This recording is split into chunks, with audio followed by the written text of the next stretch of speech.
I've been completely consumed by another project that I'm working on that I'm just putting my whole heart into. It is a healing center, and it's about 45 minutes south of Toronto in this beautiful town called Dundas, Ontario. Beautiful energy. It's in a vortex, and the center is dedicated to the metaphysical arts. So it's a bit of a mystery school. There's a lot of courses and lectures and things like that, and then there's a one-on-one aspect of, you know, being able to actually get healing from there. So it's totally taking up a lot of my time, so I've been a bit flaky with doing videos and stuff, but once it's up and running and I'm not doing little mundane things, getting zoning and licenses and crazy renovation work, then I'll be able to focus on what I really love to do, which is this. The video today is about telepathy, and it is by request, because you can request to do a video if you want one. And telepathy is a really interesting topic because it expands and it can include so much.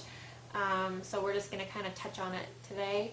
And telepathy is the original communication.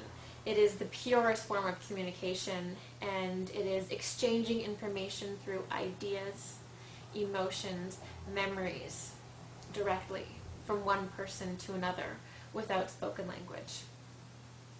And actually, spoken language is a product of descension.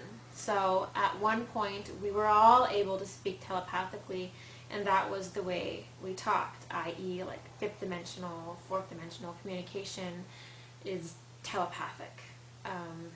Spoken language is completely ridiculous if you want to get your point across, which is pretty clear in our society. If anyone's ever heard of the Tower of Babel story in the Bible, personally I'm not a theologist, and I don't know it that well, so if you can explain it better than me, I would love that. But I believe that the Tower of Babel really explains our descension from being telepathic on that level and having that one common denominator that allowed us to share information, to then it falling and everyone being able to speak different languages and being divided. So they had the tower, and that was the connection to source that allowed people to communicate, and then the tower fell, and then everyone had to speak their different languages, and everyone became divided. And that's a pretty true metaphor for what has happened and for where we are right now. But telepathy is our original form, and it is what we will go back to and what we are going back to.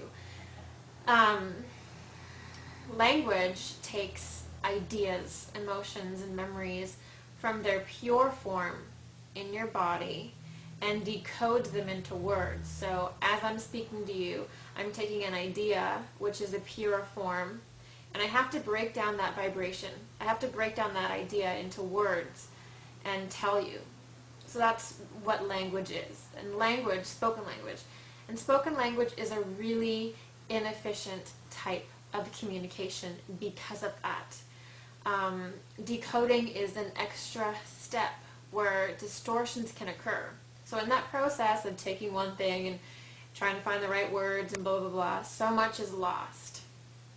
And in that process as well, it leaves a lot of opportunity for manipulation, because someone's always going to be a bit ahead of the game and figure out how to decode things in a certain way that manipulates someone else. So this language that we've created, you know, getting away from our original telepathic form has allowed us so many lessons and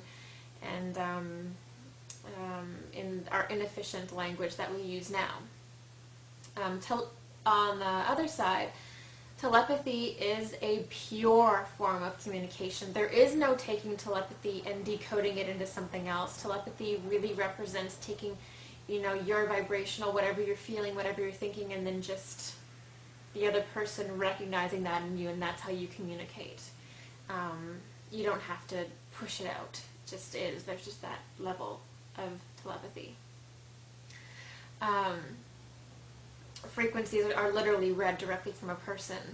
And the foundation of telepathy, which is really interesting because I notice a lot of people that I'm talking to, a lot of people that I'm working with have been telling me that they've been able to read vibrations, read people, and that's beautiful because that is the beginning of telepathy. When you can start seeing people's mental bodies, when you can start seeing maybe not the exact words that they're saying, but when you can begin to tell their mental state, their mental tone of where they are, and when you can tell their emotional tone of where they are and their spiritual where they are, you can really begin, that's the start of recognizing specific frequencies and being able to really maneuver telepathically and being able to really, that's the first step, is being fluent in vibration. So if that's happening to you, you're really getting there with regaining your ability to communicate telepathically. So there's a lot of myths about telepathy, and I think the biggest myth that I want to address is the fact that telepathy is a mental process that comes from my mental body to your mental body, or from my mind to your mind. So I'm like sending you a telepathic message and you are hearing my words inside of your mind. That's not, that's how Hollywood likes to portray it, because at the moment we are in the mental sphere. We're really expressing that and really learning how to balance our mental sphere. So that's the lens that we're seeing everything through, and we're interpreting everything through that. But that's not really what telepathy is. Telepathy is received through the heart. The heart is a balance of mind, and it is a balance of emotion. So when we receive telepathic messages, it comes in there. It comes through with emotions attached to it a lot of the times. It will stir up your emotions, or you will feel compassionately other people's emotions, and then it will have mental information as well. So here is where we will receive telepathic information.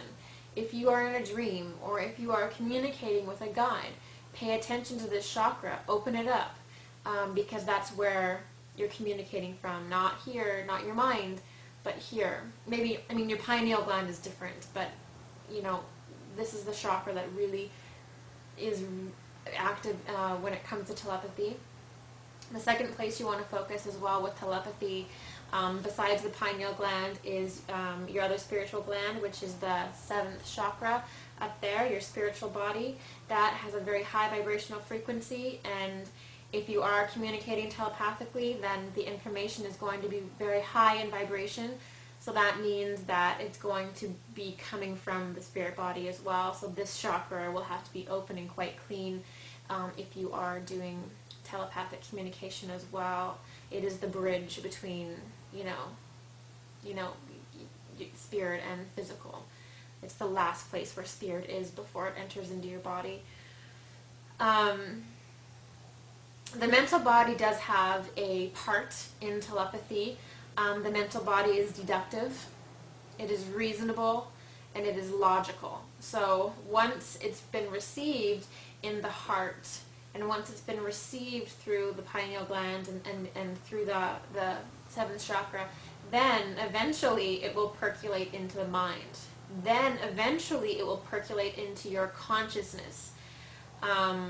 And once that does, then you get to play with it, then you get to speak about it, and then, you know, you get to, you know, deduce it and whatever. But that is the conscious mind's part in telepathy. It is after receiving the message, it is then doing the logic with it, and then reasoning with it, and then applying it to your world. It doesn't, the mind does not receive it. It is the after process that it goes through.